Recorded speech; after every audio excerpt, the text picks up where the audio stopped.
Hello दोस्तों, आप सभी का मेरे YouTube चैनल हिंदी भाषा एवं साहित्य में हार्दिक स्वागत है। आज हम सब यहाँ हिंदी भाषा कौशल के आधार इसके ऊपर बात करेंगे। यह जो हिंदी भाषा कौशल के आधार यह जो कोर्स है, ये नेशनल एजुकेशन पॉलिसी 2020 के तहत जो मॉडर्न इंडियन लैंग्वेजेस है, जिसमें वर्टिकल 5 में एबिलिटी एनहांसमेंट कोर्स AEC के तहत हिंदी भाषा दिया गया है। अब इसमें मुंबई विश्वविद्यालय के अंतर्गत इस पाठ्यक्रम को हिंदी भाषा कौशल के आधार के नाम से दिया गया है। अब यह जो हिंदी भाषा है, इसी को लैंग्वेज स्किल इन हिंदी के रूप में देखते हैं। हिंदी भाषा को अगर समझना है या उसके कौशल के आधार को समझना है, मतलब भाषा में दक्षता हासिल करने के लिए इस कोर्स को डिजाइन किया गया है। हिंदी भाषा कौशल के आधार, उसका अर्थ, उसका स्वरूप और उसके प्रकार, इसके ऊपर आज हम यहाँ संक्षिप्त अपनी बात रखेंगे। दोस्तों, हिंदी भाषा कौशल के आधार को समझने से पहले इसमें जो भाषा दिया है, इस भाषा को समझना बहुत जरूरी है। यह भाषा की परिभाषा को समझना जरूरी है। भाषा की परिभाषा क्या है?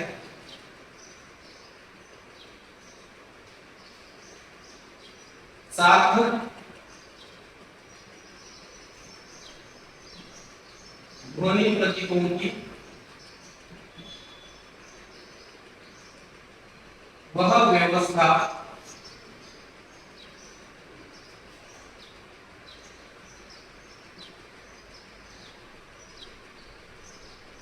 जिसके माध्यम से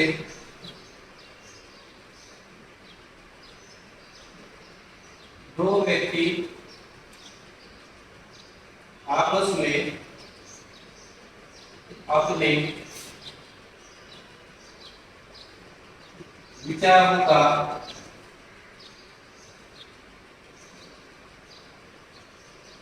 आदान प्रदान करते हैं।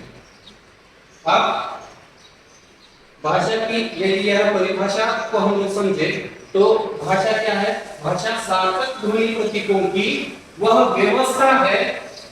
भाषा सार्थक ध्वनि प्रतीकों की वह व्यवस्था है जिसके माध्यम से दो व्यक्ति आपस में अपने विचारों का आदान प्रदान करते हैं। समझ में आई? इस परिभाषा के तहत भाषा को डिफाइन करने की कोशिश की है, उसको एक्सटेंशन करने की कोशिश की है, उसको और विस्तारित रूप से समझने की कोशिश की है कि भाषा सार्थक, सार्थक मतलब ध्वनि प्रतीक।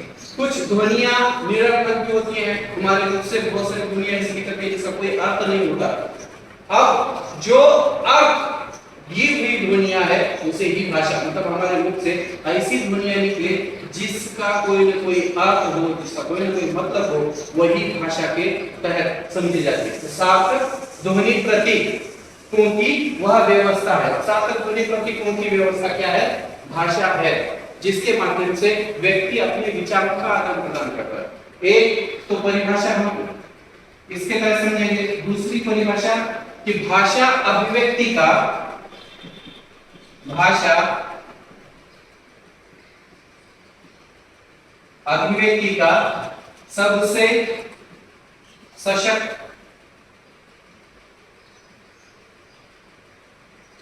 माध्यम है।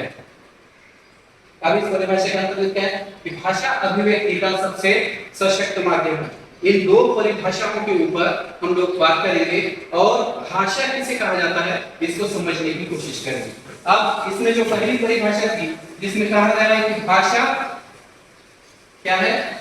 सार्थक ध्वनि प्रतीकों की व्यवस्था है। अब सार्थक ध्वनि प्रतीक, ध्वनि प्रतीक क्या है?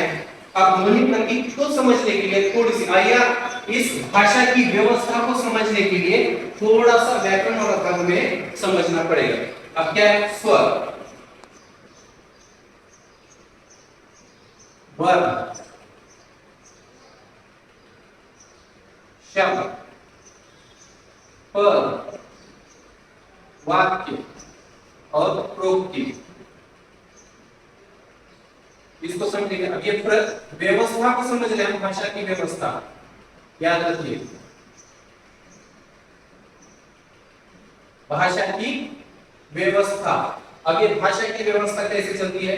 वर्ण, शब्द, पद, वाक्य और प्रोक्ति, ये पूरी की पूरी उसकी व्यवस्था है। अब वर्ण क्या है? वर्ण दो तरह से विभाजित है, स्वर और व्यंजन।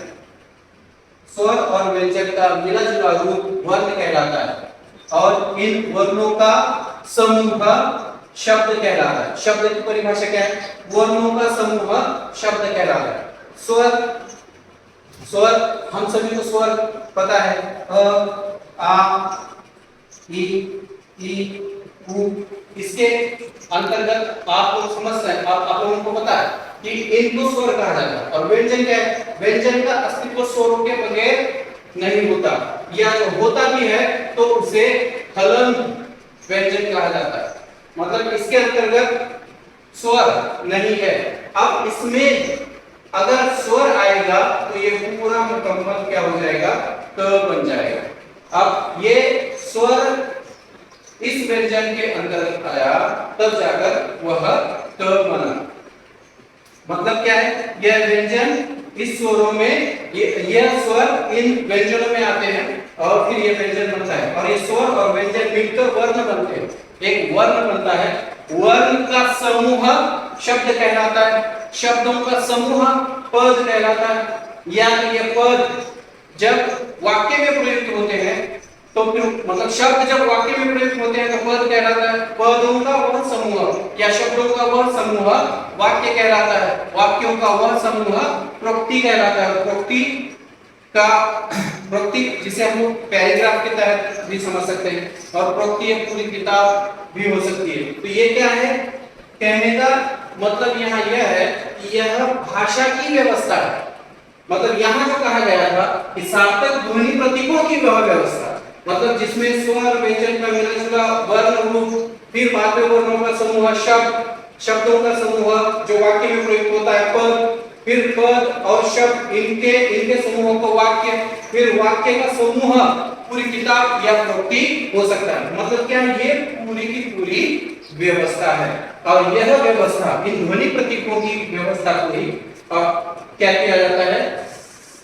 जब यह एक माध्यम है और व्यक्ति आपस में इन ध्वनि प्रतीकों की व्यवस्था का सहारा लेकर व्यक्ति जब आपस में अपने विचारों का आदान प्रदान करता है। क्यों? क्योंकि विचार तो हमारे मस्तिष्क में है और उन मस्तिष्क में जो विचार है उनको ये अमूर्त रूप में है और मूर्त रूप में लाने के लिए उन्हें भाषा का सहारा लेना पड़ता है। और इस भाषा का सहारा लेने के लिए ये जो मूर्त रूप में आने का जो माध्यम है वह भाषा है। और फिर उसके विचार जब एक अपने विचार दूसरों तक उसको पहुंचाने हैं तो उसे किसी न किसी भाषा के माध्यम का सहारा लेना पड़ता है और वह अपने विचारों को सशक्त रूप में अभिव्यक्त कर सकता है। अब इसके बाद में जो दूसरी व्यवस्था, दूसरी परिभाषा की, भाषा अभिव्यक्ति का सबसे सशक्त माध्यम है। भाषा के बगैर हम अभिव्यक्त नहीं हो पाते। ठीक, तो भाषा अभिव्यक्ति के तीन माध्यम है, तीन तरीके से हम लोग अभिव्यक्त हो पाते हैं। ठीक, तीन माध्यम है अभिव्यक्ति के। भाषा को ही इसमें संकेत जिसे सिंबल कहा जाता है, दूसरा है मौखिक और तीसरा है लिखित। समझ में आया यहाँ तक? मतलब अभिव्यक्त होने के लिए हमें संकेतों का सहारा लेना पड़ता है ना। हमारी जो बॉडी लैंग्वेज है, हमारे जो हाथों के इशारे हैं, हमारे जो चेहरे के भाव हैं, इससे हम अपने विचारों को जो है दूसरों तक पहुंचाते हैं। दूसरा माध्यम मौखिक है। मौखिक मतलब वही सार्थक ध्वनि प्रतीकों का इस्तेमाल करके, ठीक है, आवाज की गति के आधार पर या आवाज के आधार पर हम अपने विचारों को दूसरों तक पहुंचाते हैं। और फिर तीसरा है लिखित, लिखकर हम, मतलब यही जो ध्वनि प्रतीक है इन्हें अक्षर के माध्यम से, लिपि चिन्हों के माध्यम से जो है हम दूसरों तक अपने विचार पहुंचाते हैं। मतलब या तो संकेतों का सहारा लेकर अभिव्यक्त हो जाइए, या मौखिकता का सहारा लेकर अभिव्यक्त हो जाइए, या लिखकर आप जो है अभिव्यक्त हो सकते हैं। अब ये जो संकेत मौखिक और लिखित है, इसको जो है भाषा का प्रथम चरण कहा जाता है, इसको भाषा का द्वितीय चरण कहा जाता है, और इसको तृतीय चरण कहा जाता है। क्यों कहा जाता है? क्योंकि पहले मौखिक भाषा इतनी उन्नत नहीं थी, या किसी को पता नहीं थी कि इस तरह से जो है ध्वनियों का सहारा लेकर भी हम अपने विचारों का अभिव्यक्त कर सकते हैं। जब दो, अब इस रूप में हम लोग समझ सकते हैं कि आदिम समुदाय में दो व्यक्ति अगर टकराए होंगे और अपने जैसा ही व्यक्ति सामने वाले को नजर आया होगा, तो उसने कुतूहलवश उसे जानने की कोशिश की होगी, उसको समझने की कोशिश की होगी, फिर उसको देखा होगा, उसको परखा होगा, उसको समझा होगा, और फिर समझकर उसके मन में जो विचार आए, उसके मन में जो प्रश्न जागृत हुए, या जो कुतूहल जो है जागृत हुआ, उस कुतूहल को व्यक्त करने के लिए उसने संकेतों का सहारा लिया होगा, उसके हाथों को छुआ होगा, उससे जो है इसी तरह से अपनी बात करने की कोशिश की होगी। यह भाषा का पहला चरण था। फिर बाद में ऐसे ही लोग मिलते गए और इशारों के माध्यम से, है ना, हाथों के इशारों के माध्यम से, चेहरे के भाव के माध्यम से वह जो है एक दूसरे से बात कर रहे हैं। लेकिन उन्होंने देखा कि यह जो संकेत है, इन संकेतों की अपनी सीमाएं, अब संकेतों की अपनी सीमाएं कौन सी है? याद रखिए, संकेतों की अपनी सीमाएं क्या है?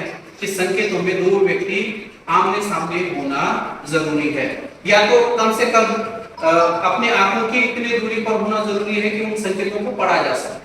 कोई अगर पीठ के पीछे है और वह संकेत कर रहा है तो नहीं समझ में आएगा, या उन संकेतों के अर्थों को नहीं समझ पाएंगे। मतलब क्या है? हमारी आंखों के सामने होना जरूरी है, तभी जाकर हम संकेत को समझ सकते हैं।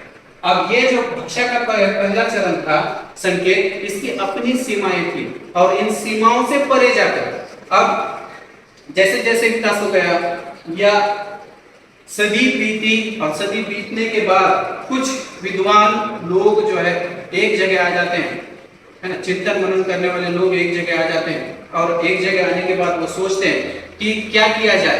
यह जो सीमाएं हैं, इन सीमाओं के परे जाकर हम अगर दूर तक भी अपने विचारों को पहुंचाने के लिए हम किस दूसरे माध्यम का भी सहारा ले सकते हैं।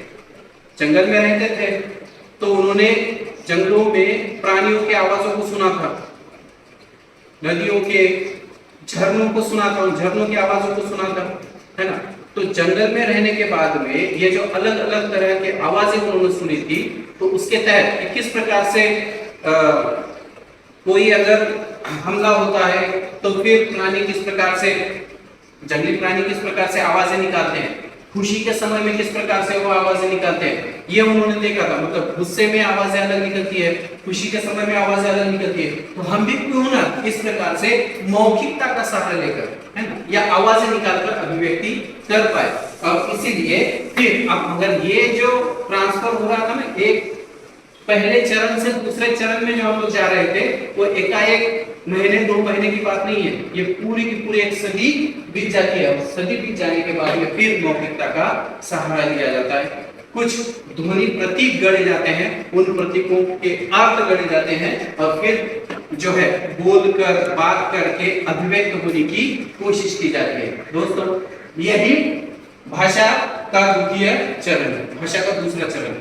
अब भाषा के दूसरे चरण में हम लोग देखते हैं कि संकेतों का भी सहारा लिया जा रहा है, हाथों के इशारे भी किए जा रहे हैं, जिसे सिंबॉलिक लैंग्वेज कहा जाता है, और फिर आवाज के माध्यम से भी अपने विचारों को दूसरों तक पहुंचाया भी जा रहा है, या विचारों का आदान प्रदान भी किया जा रहा है। फिर अब इसमें भी कुछ सीमाएं नजर आई कि कुछ न कुछ ऐसी चीजें हैं कि मुझे अगर दूर दराज तक अपने विचार पहुंचाने हो तो मौखिकता का सहारा लेकर और संकेत का सहारा लेकर पहुंचाया नहीं जा सकता। क्या किया जाए कि मैं बहुत दूर तक भी अपने जो विचार है, अपनी जो बात है, या अभिव्यक्त मैं हो पाऊं। तो फिर उन्होंने यही जो सोचने या चिंतन मनन करने वाले जो लोग थे, वो फिर से एक जगह पे आ जाते हैं। समझ सकते हैं कि क्या किया जाए, क्योंकि मौखिकता की भी अपनी सीमाएं थी।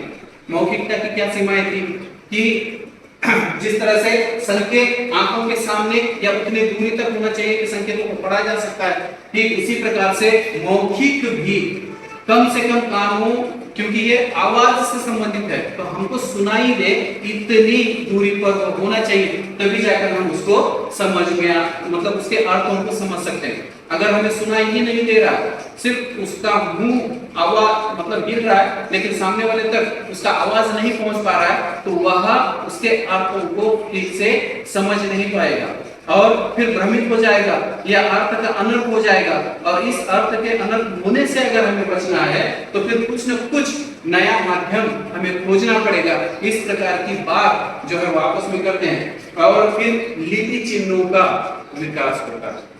लिखकर जो ध्वनि प्रतीक आवाज के माध्यम से उसके प्रतीक और उसके अर्थ गढ़े गए थे, उन्हीं ध्वनियों को अब लिपि चिन्हों के अर्थ में गढ़ाया जाने लगा। उन ध्वनि और लिपि के को जो है मैपिंग की गई और उस लिखित भाषा का जो है यहाँ पे आविष्कार। ऐसे निश्चित रूप से ये जो संकेत, मौखिक और लिपि, ये जो चरण है भाषा के, इसके ऊपर विस्तार से हम अलग से वीडियो बनाएंगे। अभी फिलहाल वक्त में हमको भाषा क्या है, ठीक उसकी परिभाषा क्या है, इस परिभाषा के अंतर्गत जो ध्वनि प्रतीक और उसकी व्यवस्था थी और उस व्यवस्था के अंतर्गत जो वर्ण, शब्द, पद, वाक्य और प्रकृति थी और उस भाषा का किस प्रकार से विकास हुआ, इसको समझना जरूरी था। संक्षिप्त में या चलते चलते हमने इसके ऊपर अपनी नजर रखी थी ताकि आप लोगों को समझ में आ जाए कि भाषा एक्चुअली में होती क्या है। भाषा हमको समझ में आई कि भाषा यह अभिव्यक्ति का सबसे सशक्त माध्यम है और इन अभिव्यक्ति के माध्यमों में यह जो मौखिक माध्यम है या बोलकर अभिव्यक्त होने वाला जो माध्यम है, इसी को लोग ज्यादातर स्वीकार करते हैं। बोलकर ही लोग ज्यादातर जो है अभिव्यक्त होते हैं या अपने विचारों को आदान प्रदान करते हैं। मैं ऐसा नहीं कह रहा हूं कि मौखिक ही सबसे जो है अव्वल दर्जे का है या मुख्य घटक है और ये जो है गौण है। हर किसी का अपने अपनी जगह महत्व है, लेकिन मौखिक भाषा को लोग ज्यादा स्वीकार करते हैं।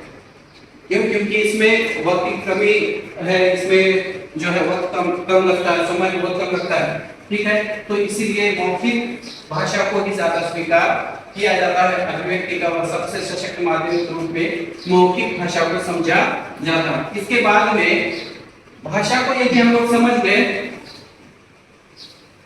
भाषा क्या है इसको यदि हम लोग समझे, तो फिर इसके बाद में कौशल शब्द के ऊपर आ जाते हैं। मित्रों, कौशल ये जो शब्द है इसको समझना जरूरी है। भाषा को हम लोगों ने समझ लिया कि भाषा का मतलब होता है अभिव्यक्ति का माध्यम, ठीक। भाषा अभिव्यक्ति का माध्यम है और कौशल को समझना है। कौशल क्या है? कौशल यानी अब ये कौशल शब्द के कई सारे अर्थ निकलते हैं। कौशल यानी निपुण, निपुणता हासिल करना। कौशल यानी कुशलता हासिल करना। कौशल यानी दक्षता हासिल करना, यह भी इसका एक अर्थ होता है। कौशल यानी पकड़ मजबूत करना। अभी पकड़ मजबूत करना, इसके ऊपर और हम लोग डिस्कस करेंगे। कौशल इसका एक अंग्रेजी मीनिंग भी है स्किल, ठीक है। तो इस अर्थ में हम लोग कौशल को समझे और उसके क्या आधार है इसको समझना है।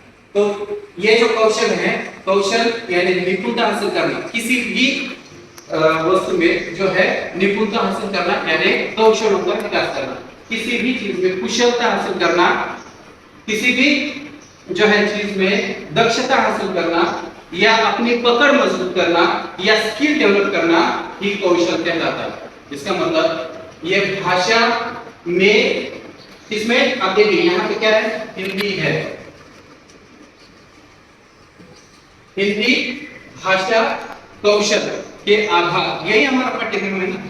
तो हिंदी भाषा मतलब हिंदी भाषा में हमें क्या होना है, निपुण होना है, हिंदी भाषा में हमें कुशल होना है, हिंदी भाषा में हमें दक्षता हासिल करनी है, हिंदी भाषा के ऊपर हमें पकड़ मजबूत करनी है और हिंदी भाषा में हमें स्किल डेवलप करनी है कि भाषा किस प्रकार से अच्छी बोली जाए, भाषा किस प्रकार से अच्छी लिखी जाए, भाषा या हिंदी को किस प्रकार से बोला जाए, कैसे हिंदी को सुधारा जाए, कैसे हिंदी में अच्छे तरीके से लिखा जाए, कैसे अच्छे तरीके से हम लोग उसको सुना जाए और कैसे जो है उसको हम बिना गलती किए पढ़ा जाए, इसको समझने में या इसमें दक्षता हासिल करना ही इस पूरे पाठ्यक्रम का प्रमुख लक्ष्य है। ठीक है।